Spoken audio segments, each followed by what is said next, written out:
Hi, today I want to talk about managing people. I've had some epic successes and epic failures in this area, and though I don't currently manage a lot of people, I have some thoughts on the subject. I am not an expert. There are a lot of ways to do this really well, and there are lots of ways to do this very badly. One great way to screw up being a manager is to go into any portion of your job without a clear idea of what you are trying to accomplish. Your ultimate goal as a manager is to improve the performance of your people. This improved performance is generally something that the workers want too. That makes you allies and not enemies, and I think it's important to remember that when you start communicating.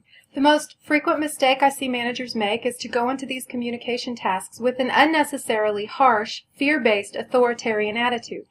Everybody in the room knows you aren't all besties. That's okay. But you have carrots and you have sticks. And if you are using a lot more sticks than carrots, you are not going to improve performance. You are going to breed resentment. While we're on the subject of carrots and sticks, let's discuss what those rewards and punishments are. It's true that for sticks you can have firing and due process kinds of punishments, but you can also have quiet personal discussions that investigate the problems and find solutions. You can express disappointment. You don't have to yell and scream and throw a fit or threaten to fire somebody or call them lazy. There are lots of kinds of sticks and there are lots of kinds of carrots. You can spend company money on dinners and plaques, and that's nice, but you can also tell somebody what they are doing right, call them out publicly for impressive performance, give them a thank you card, tell them privately or publicly how proud you are of their growth in their job. There are a lot of carrots, and carrots, when applied sincerely and in a way that values them, are very effective at improving performance. Remember, that's the goal. Your main job as a manager is communication. You don't have to be the most eloquent speaker on the planet, but you do have to be a clear communicator, and this is another place that I sometimes witness failure. And let's be honest, sometimes I personally fail. Communication is not a one-way activity. Listening is part of the package. If an overwhelming number of workers are trying to tell you why something didn't happen the way you wanted, possibly listening and trying to understand will be more effective than barking out "no excuses" and moving on to the next task. I know there is limited time to get things done, but listening is an important part of your job. So your job is communication and improving performance. The currency you use to accomplish these things are the relationships you have with the people who work for you. Relationships are built on trust and consistency over time. One of the worst things you can be as a manager is inconsistent. If you are a stern kind of person or a compassionate kind of person, those can both work, but you can't be stern one moment and overwhelmingly compassionate the next. People need to know what to expect from you. They need to trust that they can come to you with real problems and you will make it better. If they don't know what will happen when they come to you with a problem, they won't come to you, and that makes your job harder. If you have that trust, you can most of the time say to your people, "Hey, I need all of these widgets moved from point B to point A," and they won't question it.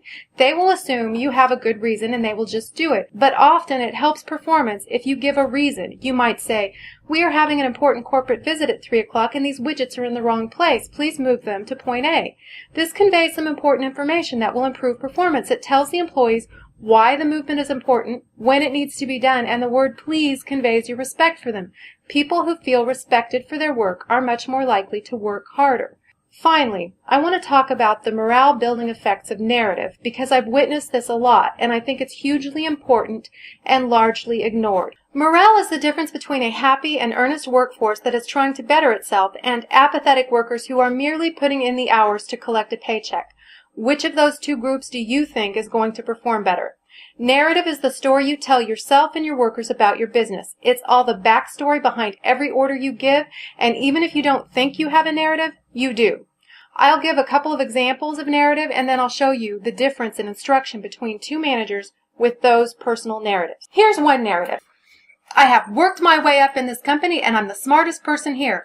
All these people are idiots, and they never do anything right, and I constantly have to babysit them. I need to let them know their mother doesn't work here and put the fear of God in them to even get them to do anything. They are just lazy and incompetent." And here's another. "We have a really great workforce here. Sometimes they don't meet their potential, and I have to remind them what they are capable of, but they all really mean well and want to do a good job. When the chips are down in our business, my workers really pick up the pieces. We all care about this company, and we're all on the same team." Okay, here are some things those people would say under identical circumstances. "You people need to stop spending so much time standing around and talking when I'm not looking." Or, Something unexpected must have happened this morning because you usually have more done than this. Is it something we need to fix for tomorrow? You know better than to put that stuff here. I want you to move it back before you go home, and I don't care how long it takes. Or, we're not supposed to have merchandise in this area. It's dangerous. For everybody's safety, we need to get it moved now. Nobody is leaving until this is cleaned up. Now hop to it. I don't want to hear any complaining. Or, let's all work together to get this done. It's really important for the next shift that we not leave a mess. Most narratives are a lot more complicated than that, and honestly, you don't have complete control over your unconscious narrative. But coming up with a conscious one will help some. Like I said before, I'm not an expert. In fact, I've had almost no managerial training, though I have worked low-level management positions in multiple places. It's possible that I'm oversimplifying things, but as a worker that has been in lots of different businesses, I will say that it often seems like management doesn't have a clear idea of what it's trying to accomplish. And I wish that they would step back and realize that we really are all on the same side. Bye-bye. Well, that was random.